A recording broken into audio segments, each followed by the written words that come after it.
السلام علیکم، میں ہوں تہمینہ شیخ۔ ایک بات جو میں آج کے ویلاگ میں ضرور کہوں گی، شاید میری بات آپ لوگوں کو بری لگے، آپ لوگوں کو اچھی نہ لگے۔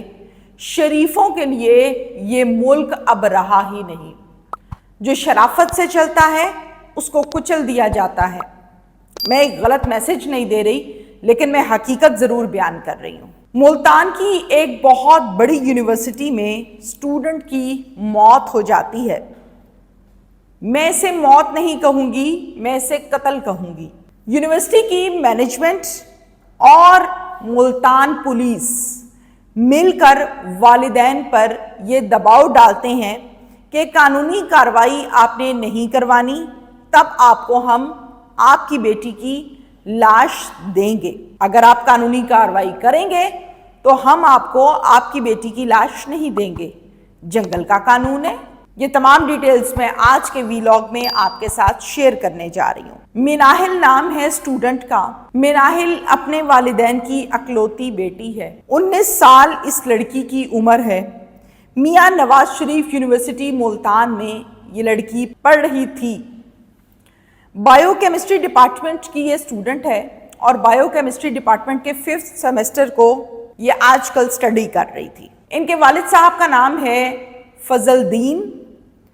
فضل الدین کی مناہل اکلوتی بیٹی ہے اور فضل الدین صاحب ایک مزدور ہیں جو اپنی اس اکلوتی بیٹی کو محنت مزدوری کر کے حلال کما کے پال رہے تھے اور بہت نیک امیدیں، مستقبل کے خواب، سہانی باتیں، وہ سب کچھ تربیت میں شامل کیا اور اس بچی کو ملک کے لیے ایک سرمایہ بنانے کی تیاری کر رہے تھے۔ مناہل وہ لڑکی ہے جس کی 9th 10th سے A+ گریڈز آتے ہیں، ہونہار بچی ہے، ہونہار اسٹوڈنٹ ہے، ذہین اسٹوڈنٹ ہے، لائق اسٹوڈنٹ ہے، اور مناہل کی تعلیم کے اوپر جو اخراجات آئے وہ اسکالرشپ نے برداشت کیے۔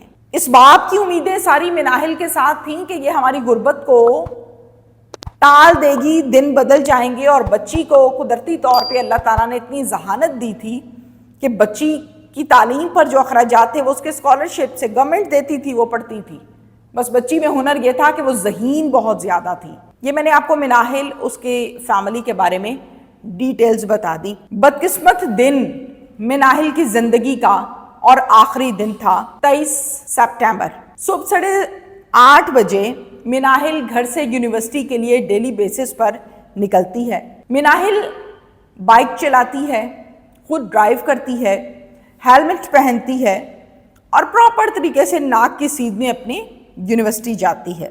یونیورسٹی کا میں نے آپ کو آغاز میں نام بتایا، میاں نواز شریف یونیورسٹی ملتان۔ جب یہ یونیورسٹی کا مین گیٹ انٹر کرتی ہے، پھر اس کے بعد اس کو لیفٹ ٹرن لینا ہے۔ جیسے ہی یہ گیٹ انٹر کرتی ہے اور پھر لیفٹ ٹرن لیتی ہے، اتنے میں پیچھے سے شٹل بس آ جاتی ہے۔ جو لوگ شٹل کے لفظ کو سمجھتے ہیں وہ تو ٹھیک ہے، جو لوگ نہیں سمجھتے میں ان کو بتا دوں کہ یہ جو شٹل بس ہوتی ہے یہ بہت بڑی ہوتی ہے۔ یہ یونیورسٹی کے پک اینڈ ڈراپ کے لیے استعمال کی جاتی ہے۔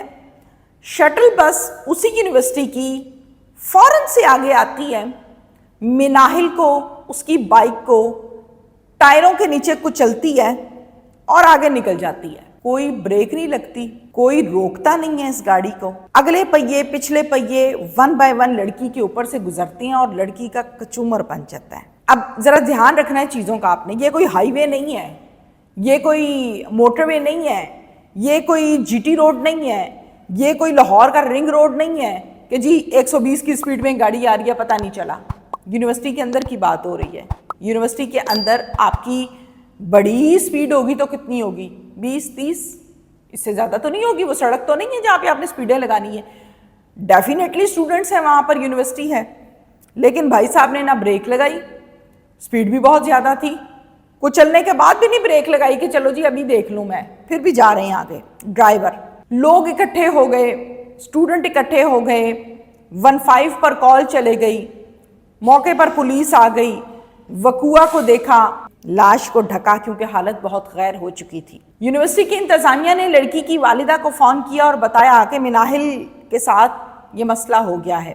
ماں نے فوراً باپ کو فون کیا اور باپ چیختا پکارتا، ماں چیختی پکارتی روتی دھوتی یونیورسٹی پہنچی۔ یونیورسٹی آئی، وہاں کے اسٹوڈنٹس نے بھی مجھے بتایا اور والدین نے بھی بتایا کہ وہاں پر اس ڈیتھ کے بعد ہوا کیا۔ پولیس اور یونیورسٹی مینجمنٹ یہ دونوں آپس میں مل گئے، انہوں نے والدین کے اوپر یہ پریشر ڈالا کہ آپ ایک ورقے کے اوپر ہمیں سائن کر دیں، پھر آپ کو آپ کی بیٹی کی لاش ہم سپرد کر دیں گے۔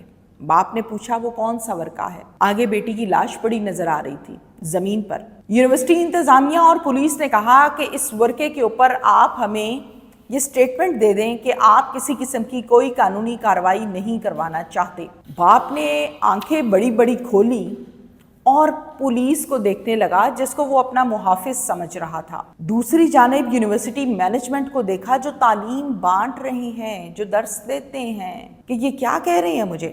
باپ نے کہا کہ میں سائن نہیں کروں گا۔ میں کیوں سائن کروں؟ میری بچی کو مار دیا، آپ لوگ مجھ پر پریشر ڈال رہے ہیں، اور یہ بحث مباحثہ ان کا آپس میں چلتا رہا۔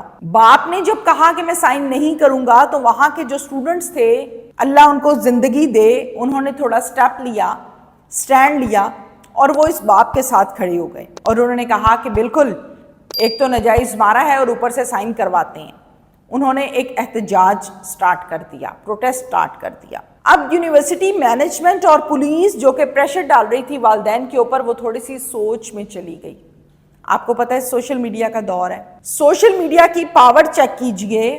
جب سوشل میڈیا پر یہ تماشا جو بنا ہوا تھا رپورٹ ہوا تو پولیس نے کہا کہ ٹھیک ہے، ہم آپ کو ڈیڈ باڈی دیتے ہیں۔ اللہ اکبر! بچی کو قتل کرو پھر قانونی کارروائی نہ کرو، اگر کرو گے تو لاش نہیں دیں گے، پھر احتجاج کرو تو بچی کی لاش ملے گی۔ کیا قانون ہے؟ جنگل کا قانون ہے۔ بچی کی ڈیڈ باڈی کو والدین کے حوالے کیا گیا اس پروٹیسٹ کے بعد، اور پروٹیسٹ کے بعد ایک FIR بھی لانچ کی گئی جس میں ڈرائیور کو مینشن کیا گیا، نامزد کیا گیا۔ اسٹوڈنٹس یہ بتاتے ہیں کہ یونیورسٹی کی جو مینجمنٹ ہے انہوں نے ڈرائیور کو موقع سے فرار کروایا۔ اگلے دن پولیس نے اپنی ریڈز کا آغاز کیا اور ڈرائیور کو گرفتار کر لیا۔ ذرا دھیان سے سنیے گا، میڈیا، سوشل میڈیا کی پاور، اسٹوڈنٹس کا پروٹیسٹ، ڈیڈ باڈی کی حوالگی سیم ڈے پہ ہو گئی۔ لائسنس اس ڈرائیور کے پاس موجود تھا جس کو CTO ملتان سردار موارن خان کی جانب سے کینسل کیا گیا ہے۔ یہ وقوع تھا سارے کا سارا جو میں نے آپ لوگوں کے ساتھ شیئر کر دیا۔ اب میری ذاتی رائے شروع ہونے لگی ہے اس کے اوپر۔ مجھے اس بات کے جواب دیجئے، وہ شٹل بس ہے، وہ لاہور کی سپیڈو بس ہے، وہ بہت بڑا ٹرک ہے، کسی گاڑی کو، کسی بس ڈرائیور کو، کسی سپیڈو کو یہ حق حاصل نہیں ہے کہ وہ اپنے نیچے شریف شہریوں کا کیما بنا دے۔ لوگ کہتے ہیں یہ حادثہ ہے، میں کہتی ہوں یہ قتل ہے۔ آپ نہیں سمجھتے؟ پسٹل لیتے ہیں، فائر کرتے ہیں، بندہ مارتے ہیں، قتل کر دیا۔ چھرا لیا، گلا کاٹا، بندہ پھینکا، قتل کر دیا۔ زہر کھلایا، قتل کر دیا۔ تیزاب پلایا، قتل کر دیا۔ بس چڑھائی، قتل کر دیا۔ بات تو ایک ہی ہے۔ آپ کو نہیں لگتا کہ ڈرائیور کی یہ رسپانسبلٹی تھی کہ وہ یونیورسٹی کے اندر ایسی کون سی سپیڈیں لگا رہا تھا کہ اس کو نظر ہی نہیں آئی لڑکی سامنے کھڑی اور نیچے دے دیا دن دہاڑے روشنی کے ٹائم پہ۔ آپ یہ بھی نہیں کہہ سکتے جی رات گئے کا ٹائم تھا، اندھیرا تھا، جی بریک فیل ہو گئی تھی، جی لائٹ نہیں چل رہی تھی، جی رش بہت تھا، سپیڈ بہت تھی۔ دن دہاڑے کیا کام کر دیا؟ تو میں یہ کہوں گی کہ اس پر لگنی چاہیے 302۔ آپ کو یاد ہوگا سپیڈو بس لاہور میں ایک بچے کو کچلتی ہوئی آگے چلے گئی تھی، کیا ہے جی بریک نہیں لگی تھی۔ اسی طرح کا سیم واقعہ مناوا میں آ گیا تھا، بچے کو نیچے دے دیا تھا۔ ایک سائڈ پہ فٹ پاتھ پہ فیملی کھڑی ہوئی ہے، ان کی بازو توڑ دی تھی۔ تو مجھے ایسا لگتا ہے وہ تمام لوگ جو بسز گاڑیوں کے نیچے دے کے لوگوں کو کچل دیتے ہیں، ان پر 302 لگا کے ان کو عمر قید ہونی چاہیے تاکہ ان کو پتہ لگے کہ لوگوں کے بچوں کو کیسے مار رہے ہیں۔ 1 کو 2 کو 3 کو سزا ملے گی، چوتھے کو خود ہی سمجھ آ جائے گی کہ اب یہ کام نہیں کرنا، ہوش میں گاڑی چلانی ہے۔ میجورٹی تو شراب پی کے گاڑی چلاتے ہیں، چرس کے سگریٹ پی کے گاڑی چلاتے ہیں، ہوش ہی نہیں ہوتی ہے۔ 3 دن ڈرائیور نے 24 آور ایز اے ڈرائیور گاڑی کو ڈرائیو کیا ہوتا ہے، چوتھے دن بھی مالک کہہ رہا ہوتا ہے چلو اسی تنخواہ میں سے ایک اور کام نکلوا لوں، تو پھر اس نے بندے ہی نیچے دینے ہیں نا، پھر اس نے کیا کرنا ہے۔ تو آپ مجھے کمنٹ سیکشن میں یہ بتائیں گے کہ اس قتل کا ذمہ دار یونیورسٹی انتظامیہ ہے، ٹرانسپورٹ ہیڈ ہے، یہ ڈرائیور ہے، یا یہ تینوں ہیں؟ یہ آپ مجھے بتائیں گے. Thank you.